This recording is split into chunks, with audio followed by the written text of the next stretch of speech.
Alors, lancer sa boîte en Israël, c'est le rêve de beaucoup de monde, n'est-ce pas? Mais voilà, entre l'idée géniale qui germe dans un coin de la tête et l'entreprise qui cartonne, il y a tout un parcours. La vraie question, c'est comment on fait pour mettre toutes les chances de son côté. C'est exactement ce qu'on va voir ensemble. On va décortiquer un guide pratique en 6 étapes pour que cette vision devienne une réalité. Allez, on y va.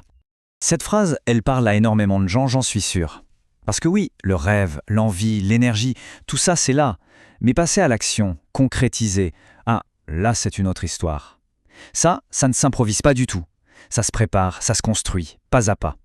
Et pour bien construire, il faut quoi? Un plan, une véritable feuille de route. Et ce plan, le voici. On va suivre un guide en 6 étapes. Ce sont vraiment les points de passage obligés pour baliser tout le parcours. On va commencer par les fondations, bien sûr, puis on parlera du business plan, du lancement, du financement, et on verra même une alternative intéressante, le rachat d'une entreprise. Allez, on se lance. Alors, première étape.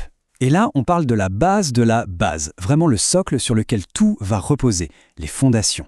Je sais, on a envie de tout de suite penser au nom qui claque, au logo, au super site web, mais stop. Avant tout ça, il faut s'assurer que le terrain est stable. C'est cette étape, souvent négligée, qui va vous éviter les pires galères plus tard, celles qui coûtent cher, très cher.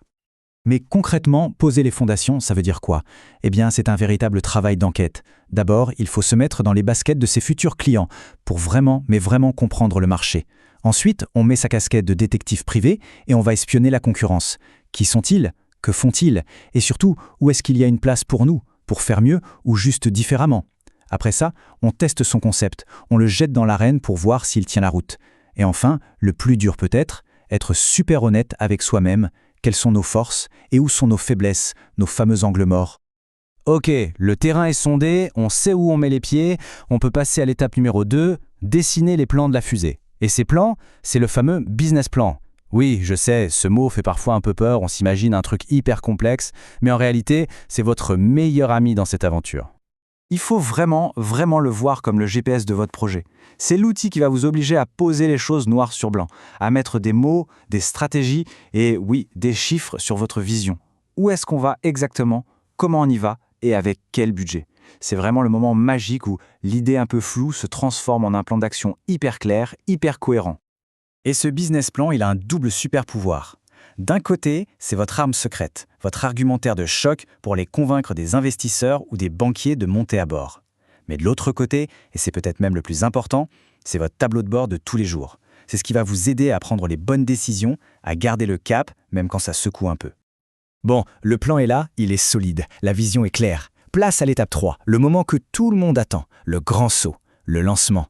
Fini la théorie, on passe à la pratique. C'est un moment absolument grisant, mais attention, c'est aussi un moment où chaque petit détail va compter pour que le décollage soit une réussite. Et pour un décollage réussi, il y a 3 réacteurs principaux à allumer, en même temps. D'abord, le timing. Il faut avoir le bon feeling, sentir le marché pour lancer au moment parfait. Deuxièmement, le marketing et la com. Il faut faire du bruit, créer de l'envie pour que les gens vous attendent. Et troisièmement, la logistique. Il faut que tout suive derrière. La promesse que vous faites, elle doit être tenue dès le jour J, sans le moindre couac. C'est là-dessus que se joue toute votre crédibilité et ça se joue tout de suite. On passe à l'étape 4. Et là, on touche au nerf de la guerre. La question qui peut tout faire capoter si on ne l'a pas bien préparé. Le financement, l'argent. C'est simple, sans carburant, même la plus belle des fusées, elle ne décollera jamais. La question, elle est simple. Comment on finance tout ça? Mais la réponse, elle, est beaucoup plus nuancée. Parce que le but, ce n'est pas juste de trouver de l'argent. Le but, c'est de trouver le bon financement. Celui qui colle parfaitement à votre projet, à son ambition et à l'étape où vous en êtes. Alors, une bonne stratégie de financement, ça se fait en 3 temps. D'abord, on met tout sur la table. On liste toutes les options possibles. Les prêts bancaires, les investisseurs, les aides de l'État, l'argent des proches, tout. Ensuite, pour chaque option, on pèse le pour et le contre. Par exemple, faire un prêt, ça veut dire garder 100% du contrôle. Faire entrer des investisseurs, ça veut dire partager le gâteau, mais aussi le risque. Et enfin, 3e temps, il faut se préparer à négocier. Et là, devinez ce qui va faire toute la différence, votre business plan en béton armé. Ok, la boîte est lancée, les fonds sont là. On pourrait croire que le plus dur est fait, mais non. C'est maintenant que le vrai marathon commence, la première année. C'est de loin la période la plus intense. Chaque jour est un nouveau test, un nouvel apprentissage. Et la qualité numéro 1 qu'il faut avoir, c'est la capacité d'adaptation. Cette petite frise résume parfaitement le tourbillon de cette première année. Au début, c'est l'euphorie du lancement. Mais très vite, on se prend la réalité du marché en pleine face. La clé du jeu, c'est quoi? c'est d'écouter tout le temps et d'ajuster le tir en permanence. Le but, c'est de transformer les premiers curieux en vrais clients fidèles. Et évidemment, il faut s'attendre à gérer des problèmes parce que, croyez-moi, il y en aura. S'il y a un mot à retenir pour cette première année, c'est agilité.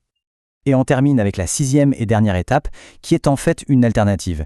Une option à laquelle on ne pense pas toujours, une sorte de raccourci vers l'entrepreneuriat. Il faut bien garder ça en tête. Partir de zéro, ce n'est pas la seule voie possible. Des fois, le coup le plus malin, le plus stratégique, c'est tout simplement de racheter une boîte qui tourne déjà.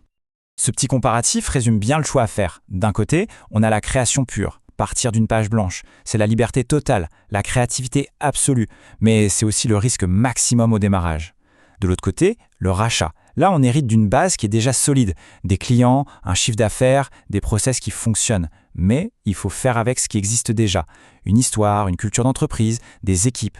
C'est vraiment un choix à faire entre le risque d'un côté et la contrainte de l'autre. Et voilà, le parcours est tracé. On a vu les 6 étapes, les 6 grands défis à relever pour transformer une simple ambition en une véritable réussite. C'est sûr, le chemin de l'entrepreneuriat, ce n'est pas une promenade de santé, c'était exigeant, mais c'est surtout une aventure passionnante. Au final, la vraie question, ce n'est peut-être pas tant par où je commence, mais plutôt quelle histoire j'ai vraiment envie d'écrire.